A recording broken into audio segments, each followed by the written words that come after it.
Brother the Truth podcast, soon to be unshakable with April Chapman. This afternoon, I am sitting down with one of my fearless warriors and a member of the Dream Team, Mr. Henry Hollywood Morris. Henry, what's going on?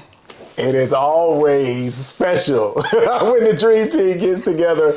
And of course, we've had an amazing week. Yes, we have. But we've been looking forward to sitting down in the new ta-da, ta-da. All right, you studio, guys. right? It looks beautiful. Yes. Props to you and Thank Robert you. Chapman. The reason why we're sitting down today, obviously you're the first person to sit on this new set, but we're sitting down today. I'm not sure if you guys know, Henry is the founder of Support Our Shields. And as you guys know, I am such a huge pro-life advocate. And Support Our Shields is another one of the organizations that are near and dear to my heart because of the current state that our nation is in and the current climate of policing. So what I want you to do, Henry, tell the audience about Support Our Shields, and then I've got some questions that I want to ask you so you can bring us up to date with what's been going on. Absolutely. So, of course, you know the backstory, but for the audience members, the new members, congratulations on going over 100,000 followers. Yes. Thank you. We will be celebrating big time next month, Soon. right? Yes. Soon. So I started this, April, because as I share, those officers represent people that the Lord used to rescue, and really shape my life in a positive direction from the age of 2 years old. Wow. With the dysfunction, you've met my younger brother in person. We love you, Reese.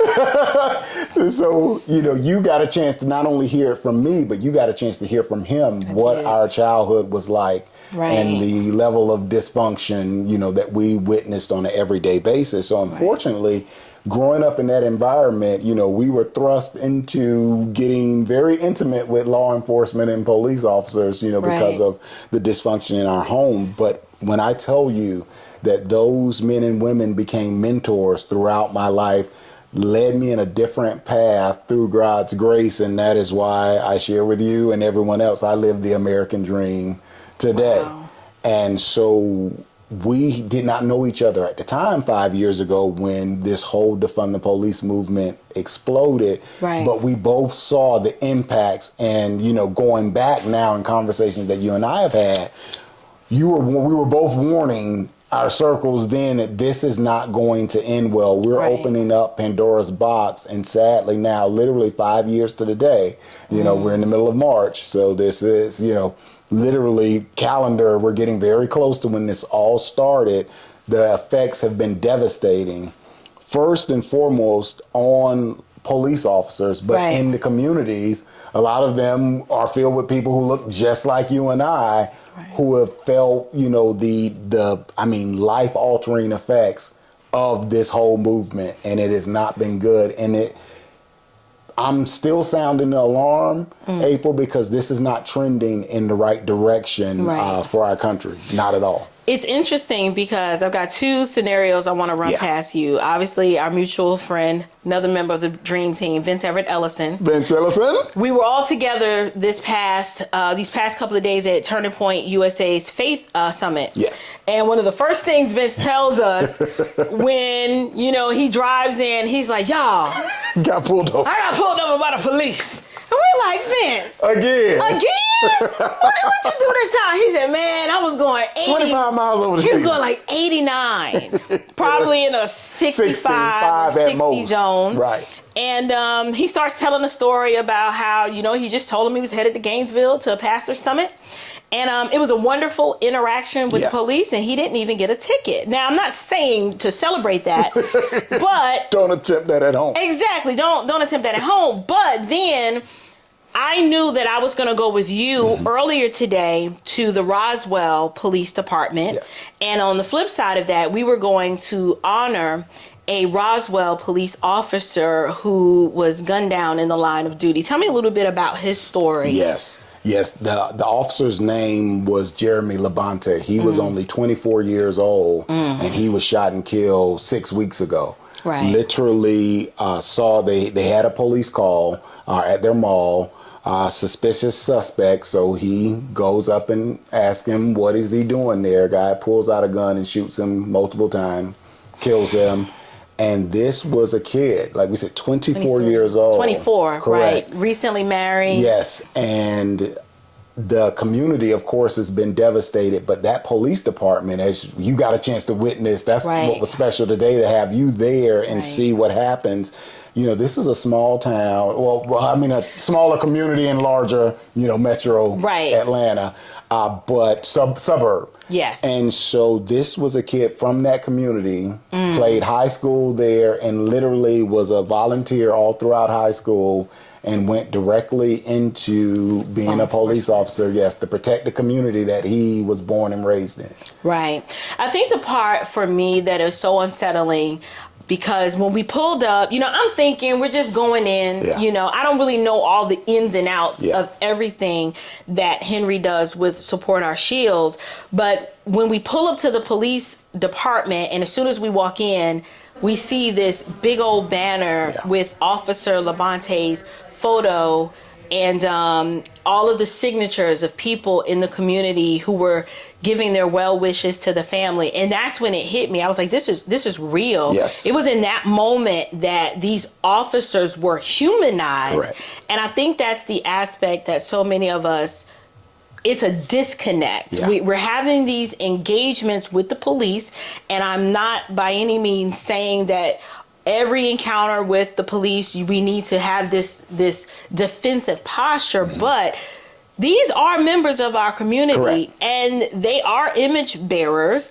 And out of all the experiences, in the past 6 months, thanks to Vince, we've had quite a few interactions with police, and they were all positive, and we were wrong. Yes. We were every time. We were wrong every single time. So tell me, what do you believe is behind so much of the negative sentiments that many Americans have with the police? Like, what is contributing to this climate? Yeah. And then why do you believe, because this is going to trip you up, why do you believe the interactions that we've all had in the past 6 months with police have been overwhelmingly positive, despite the fact that we did break the law? Yes. The answer, the first part of the question. I'm saying we, but I wasn't driving. we were not driving. That is correct. No. We were praying. Facts. Yes. I think for the first part, April, it is something, it ties into the topics that you cover all of the time. And basically it's a microcosm for where we are. One, narcissism is so prevalent in our society, and it has only gotten worse in the social media age, where everyone thinks that they're Instagram, they're the star in their own movie. Yes. Right. So when something doesn't go their way and they actually have to answer to authority, a lot of times they make it a negative reaction because it's foreign to them to be held accountable. Secondly, we have basically nurtured a spirit of lawlessness and an attitude of lawlessness that is exploded in the last 5 years. And you and I've talked about for political gains. And so what we're seeing, the numbers. So Jeremy is one of 16 officers that have been killed this year in America. In 2025? In 2025. We're recording March. This, this is the 3rd week of March. We're losing an officer every week. He was one of the 9 that have been shot to death already. Wow. So when you talk about what I go through, like today, when you came in and you saw that picture and you're like, this is a kid, literally 24 years old. And when you see the picture, it brings it home. Right. This is what I go through every 24 to 48 hours. I literally go on the Officer Down Memorial. You asked me the other night off camera, you're like, are you getting an alert? And I told you sometimes I do. And if I don't, I literally go on, because sadly, at the rate we are going now, last year there were 164 officers killed in the line of duty. Think about it. There's only 52 weeks in a year. 50 were shot and killed, and there were over 100 ambush attacks. So this is someone seeing a cop and going and opening fire on them. Right.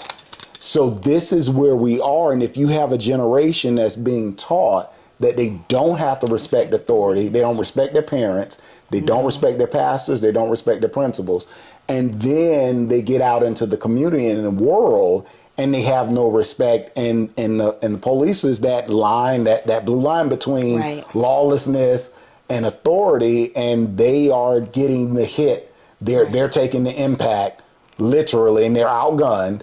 And what is so sinister about it is, like we said, we love our friend Vince Ellison and his mind, and just Vince is a historian, no doubt, right? And so Vince will share with us about, if you want to defeat a country in wartime, make them fight a war on multiple fronts. They're fighting a war on multiple fronts. They have, the demonization in media. Right. But the latest video I did that I shared with you guys last year is they're also fighting these judicial activists who are letting criminals back out on the street repeatedly, so they're causing chaos in the community. And that what happened in Texas? Yes, absolutely. Okay. Officer Esqueda was shot 41 times a year ago. 41. The killers are out on bond now. Still? Correct. Okay, so how does that work? So you're saying that the reason why we are experiencing an environment where criminals are out and they're becoming repeat offenders. Correct. Is because they were already repeat offenders. At that point, right. They're tripling and quadrupling down on it. Yeah, the offenses. Yes. So it's an activist judicial environment, not justice is blind. Let's adjudicate these matters by the book of the law. This is social justice, April. This is textbook, because what is happening in Houston, for example, Harris County, is there are 9 judges there that have all come into power in the last decade. And this is their judicial ideology, is based in basically critical race theory. Oh, so it's the restorative justice. Correct. So when they did the tally that I shared with you and Vince, they have cost over 100 people in Houston their lives because they have released criminals back out after they have already been arrested for a serious felony without, with a cashless bail. So I don't know if we even have time to go into a long, discussion about restorative justice, but summarize that in general. What is that and why is it so harmful? Yes, because they're literally looking at, and you cover this so well every week, is that they're basing this off, number one, racial or ethnic identity, and then saying that the law must be adjusted because this person's their offense should not be judged in the same way because they have not had the same privilege as another ethnic group. So therefore, we shouldn't expect any more of them. And it is life has dealt them an unfair hand. So they are in some ways justified in stealing and killing. All right, so that's going to put me down. Insanity. It's going to send me down a rabbit hole. I don't want to go. I don't want to be angry. It's a happy celebration. But when you see the results of it, April, because what I shared with you off camera, and we'll go into it now, and if any of these justices and judges had to live in the communities that they released these people back out into, you would see a change in 24 hours. So that's why you said the reason why they're able to do this is because they don't have to live with the effects and the consequences. Correct. So they have these great ideas of like we said, what did you say, the woke-ticians? The woke justicians? Yeah, the woke justicians. Yes. They have these great ideas in theory, but see, they don't have to live with it in practice. No. Because they're the first ones that want to call the police when they see something in their community. Well, remember, most of them have private security. They live in communities with they live in gated communities. Right. And so they can have these grandiose ideas that don't affect them because they are the elite. Rules for me. And not for thee. Not for thee. Oh, kind of like the whole Corey Bush spending $150,000 on private security. Perfect example. Right. And then when she got called out on it, live on CBS News, what did she said? That she was getting threatened by police officers. Couldn't name one. Right. Couldn't give an incident. But she did the rope-a-dope. She played the victim when she was called out. Yes. Right. Wokeology 101. Got you. Yeah. So ideally, the whole purpose of Support Our Shields and the work that you do, you guys, Henry goes all around the country whenever an officer succumbs to gun violence or any other violence, or Right. he's lost his life in the line of duty, he goes to that municipality, to that police department, and he gifts the family oftentimes a commemorative, is it like an award? Tell us what it is that you do. Yes. So you're right. It's a special plaque that details the years that officer served in the community they did, and just we acknowledge their service and their sacrifice, and it humanizes them, because what I've shared, and I think this is really like the heart of this, a couple of years ago when I sat down with you and Robert, and you guys were, blunt. You were like, why? You're doing all of this amazing editing, and now you're not doing as much. What is this Support Our Shields thing? And I told you guys then at dinner, I said, I'm seeing a void, because it wasn't just about defunding the police. It was about demoralizing, demonizing, and dehumanizing. Correct. And so that's why you have over 100 ambush attacks where people will see an officer sitting in a car and just open up fire. Don't know them. This, but you dehumanize them. So remember, he's pigs, pig. roll them up in a blanket, fry them like bacon. See, this is what happens when you stoke those flames for 5 years. That was an actual mantra. Correct. During the BLM riots, they were saying that about police. Yes. And see, when you plant those seeds, this is what comes out of it. Then it is also breaking down the communication between the police officers and the community at large. Remember I said that multi-front war that they're trying to fight. Well, the demoralization has happened because the resignation skyrocketed. Yes, the early retirement skyrocketed. We were right before we presented the department with their plaque. They were doing a retirement. Yes. Right. And think about what that's meant to them when they lose an officer with a small department. Right. This is not NYPD. This is foreign to them, but people start to question, do I want to do this anymore? Right. I've put 10, 20 years into this, and now I'm the problem. Right. And one of us can be killed in duty, and they're going to be let out. So it makes it difficult to recruit. Correct. So recruitment is at an all-time low, and this is where that multi-front war is so dangerous as it's being played out, April, because one of the parts about Support Our Shields that goes beyond the plaque presentation is I'm going in and sitting with these sheriffs and these police chiefs. A lot of times in the smaller communities that don't have the huge media market. Right. And they're telling me, go out to dinner, do a citizens academy with these police officers before you judge based off of a clip that's been taken out of context. And so one of the sheriffs in Ohio that we developed a brotherhood, and he says, do you understand I'm getting applications from applicants that have no military training, no high school ROTC. He says literally his life experience is he's been a barista. You cannot put him on the street in Cleveland. No. You can't put him on the street in Cincinnati. He was like, do you understand how that's going to end? He was like, Hollywood, he's never been in a fist fight. Right. So this is you're developing the caliber. Yes. And no military training, no hand-to-hand combat. Nothing. He's like, do you understand how quick a kid like that is going to be pull a weapon to and defend himself. Like, so the sheriff is telling me, he says, so he'll reject them. Right. That's not sadly where the story ends. He says, but do you know I go in the database a month or two later and realize another county has brought them on?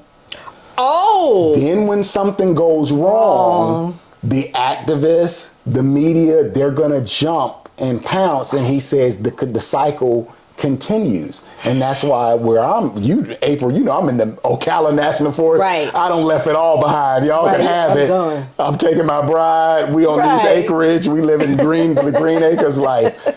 But even where we are, Marion County, when I met with Sheriff Billy Woods, they were 30 deputies short. And he was like, if there's a problem, 30 short, I suggest you buy your long guns. He was like, because we may not make it. They're telling us this. You can't make it. Right. It's funny because I was driving up in the perimeter area, not far from the Roswell area, and the Dunwoody Police Department is hiring. Like, they were advertising big time in marketing the media, campaigns. Yes. Talking about $15,000 signing bonus. 52,000 starting salary up to 89,000. No, was it 64? 52. They start at 52. All the way up to 89 with a $15,000 signing bonus. And this is, Dunwoody is not like the hood. Right, but they're desperate because the numbers have plummeted in the last 5 years. And then at the same time, the crime has gone up. And so the community is complaining. But this was when you heard the activists, and like we said, Cori Bush saying, well, we defund means defund, and actually we want to abolish. This is their long-term plan. That is insane to me. Abolish? Right. Oh. Well, remember, they don't think they'll have to live with the consequences that will come out of that. But this is an active war plan that is going on. Right. And that's why I said it is, my passion is it's up for private citizens. It's up to us to speak out against this, because even when you have an incident that will take place, a shooting, a lot of times by law, the department cannot make a official statement until the investigation is over. Complete. The activists know that, so they're already running, planning the false stories, and the rhetoric. And by the time the actual facts come out, well, you've seen that they'll move on to the next. Right, like with George Floyd. We'll just move on to the next story, that Derek Chauvin. We cut out the first 10 minutes of the entire interaction. Exactly. You cut out him swallowing the speedball. You've totally removed that from the story. But again, the consequences that happen are real. Last month, you and I and Vince, the Dream Team, we were in Detroit. Yes. Vince, what did Vince talk to us about as we were driving through something? And you were noticing, you were like, what happened? And Vince gave us the history lesson. He was like, this has never recovered from the riots in 1968. Wow. This is consequences. And Anton shared with us, he was like, now the downtown area where he is, the revitalization has happened. But at one point, as Vince has shared with us, this was one of the richest cities, if not the most affluent city in America. That was not what you saw with me last month. That was blight. Correct. Yeah, it was pretty bad. And they have a vision, April, that this will be, think about all the cities where they're in power. Why do we have the same thing that takes place? And then when you think about it on a deeper spiritual level, the doors that the Lord has opened that I had no idea. Right. I just knew he wouldn't leave me alone about this, 5 years ago, and I shared with you. I have gone to places like Durham Springs, Louisiana, that I couldn't find on the map. Okay. Because an officer was killed. I didn't have a huge history of the place. I later had someone who lived near. They said, that was a sundown town. And then, of course, the historical context about that is if you were a black person, that's not where you need to be. Caught after dark. Right, in this area. And I'm like, okay, well, that's not the case in 2023. And what barriers do you break down when you go in and you put your arms around them and you say, that officer's life that you lost matter, and this is why we did this custom plaque in this video in his honor. Oh, and I'll take it to the opposite spectrum. Last year, I'm on a Native American reservation. What the heck? Did I know about that? I went to see the Indian. And so what happened is our officer Joshua Breesy was 23 years old. Oh, he's shot and killed. Young. Right. Almost 20 years after his father was an officer who was killed. No. So do you imagine what his mother is going through? She just, and they were hard, of course, to get in contact with. So I try to reach out weeks in advance to coordinate with the police department. Different situation, Native American reservation. But when I came in, the sergeant was so overwhelmed, he called his wife. And he was like, you've got to hang around. Right. You build relationships and build bridges. It's a sense of community, even though you don't live in these communities. Yes, but he was like, wait a minute, did you say you came from Florida? And I was like, yes. For Joshua, I was like, yes. Oh. That messed them people up. Correct. Right. And that's the only way that I see, April, like you said, when we think of them, the truth that they're image bearers, this is how we show the example Yes. as believers that we should be. And they may not, but we never know the seeds that we're going to plant and where that will go forward later on. So that is the part that makes it worth it, although I've depleted my complete retirement.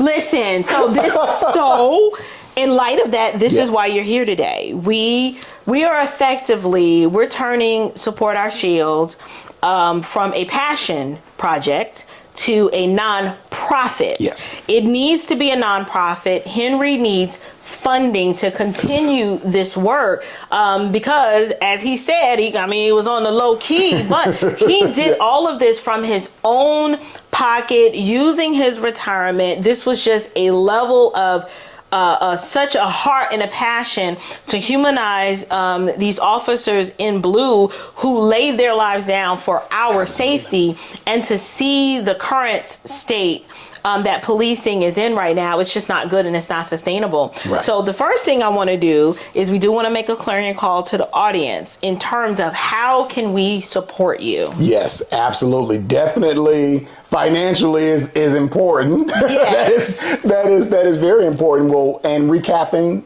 our involvement this week. Right. So that was, we had multiple reasons to be at the TPUSA Faith Pastor Summit, but they were one of the organizations, because I've been recruiting April and then Vince as well, for you guys to be there in person, because I was like, there's connections here that we can make. Was I right? He was right. And I reached out, literally Chip Moore is a retired police officer. This is a guy that I had no idea. He is. Chip, yes. That's the connection. Yes. Okay. Well, I walk in with this shirt 2 years ago in Nashville, and he's like, "You're law enforcement?" And I tell him the story, and he was like, "This is insane." So they have been trying to pick up the idea and to help get me out. They sponsored 2 events last year to go out and honor these officers and actually do a lunch, for that police department. And basically get a chance to share TPUSA's faith vision with, like we said, officers who may not be believers, but we're planting those seeds. So that is a door that's opening. This week, well, actually 2 days ago, they extended the invite to California. So California's in June that TPUSA is already putting together. So I'm excited about that. But when we look at the reality of already April, it's only March and we're down 16 officers, that's going to be a lot of traveling. So the financial support is definitely very, very needed. Important. Very, very so it's important. really, it's the travel expenses to these municipalities, and we are gifting the families with the plaques. A lot of times the departments with a plaque, and sometimes just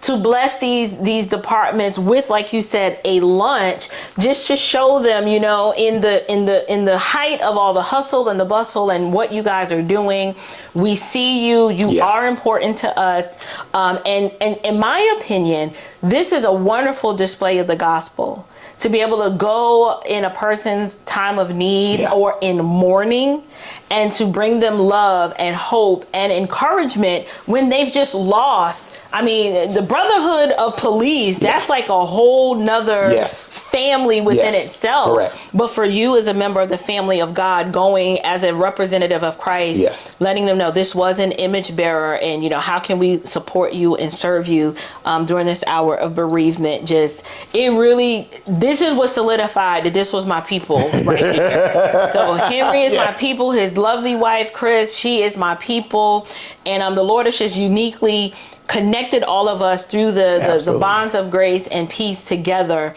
to do this work in the community. So tell everybody, how can they find you, connect, and support? The main website, of course, supportourshields.com. And so that's where they can go to donate, which is, like we said, very important on social media at Support Our Shields. April has been, again, since our paths connected, it's just been a reciprocal blessing going back and forth with your family, my family. But the social media side, because April reached, she was like, look, bro, if you're going to take this to the next level, there's some things you gotta tweak, you gotta change. So she's been on me every week. She's coaching me, but the importance of monetization. So the next major thing is the subscriptions, right? Especially to the YouTube channel. Yes. And that is at Support Our Shields. So. Right. On the Support Our Shields channel, he will catalog the stories of these officers. So going over to that channel and watching, I mean, these are like Hollywood level productions that he's I do live up to the nickname, right? To cinematize and bring their stories to life. So go over there, like, comment, share, subscribe, yes, please. Donate. I mean, do all the things. This is just one of those do-gooder things that we all should get behind, because listen, when Taquayshawn need money for his funeral, we'll donate for that. Absolutely. We're trying to donate on the police officer side before Taquayshawn get into an interaction with the police. Yes. So, did you have anything else you wanted to share with the audience? I wanted to thank you because, like, you share all the time when I troll. I troll on your live streams weekly, and it's always comments that we understand. It's inside jokes. Nobody else knows, and then sometimes I'm slow. Yes, the last one she didn't get, and I had to call a reminder about it. Right. But this has been an amazing experience. April, like we said, to team up together. It has. We don't know what tomorrow will bring any of us, but just this week has been a microcosm of what the last 2.5, 3 years, right? It has. Yes. So to work together and watch the Lord use each one of our gifts. I'm a heavy taskmaster on April when she's on location. Yep. As her producer. Out. I'm so tired right now. She's like, you gotta go here. Me and Vince. Yeah. You gotta go. I'll be like, I can't. My feet hurt. Yeah. So you were a trooper this week. I did better. Yes, you did. Yeah, you were amazing. I did better. We shared at dinner last night, taking advantage of the season that we're in, and we all feel that we've been called for this particular time for these specific reasons. It is our time. So again, with everything that you've done here and the studio and the rebranding that we're working behind the scenes on, a lot of good things coming. The work relationship has been amazing, but the sister and brother experience with our families has been even a bigger blessing than that. This Uncle Henry up in the chat house, the kids get all excited. Oh, the Henry's coming! Everybody, Robert got food on the grill. Right. Henry, come on in. That's what's up next.